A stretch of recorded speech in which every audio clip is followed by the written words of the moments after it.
Hello, in this video I want to show you how to enable or disable Do Not Disturb mode for Lenovo Smart Display. And to do this we'll need to pair it with Google Home app. I shown you how to do that previously.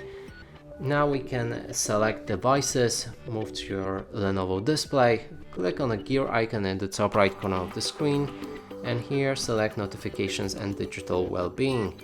You should be able to find Do Not Disturb mode. You can activate or deactivate it right here. And what it does, it will mute all reminders, tasks, broadcast messages and other spoken notifications. So basically it makes your Lenovo Smart Display silent during this mode is activated, when this mode is activated. And that's it for this video. Hope you like it. Please consider subscribing to our channel, leave a like and a comment below.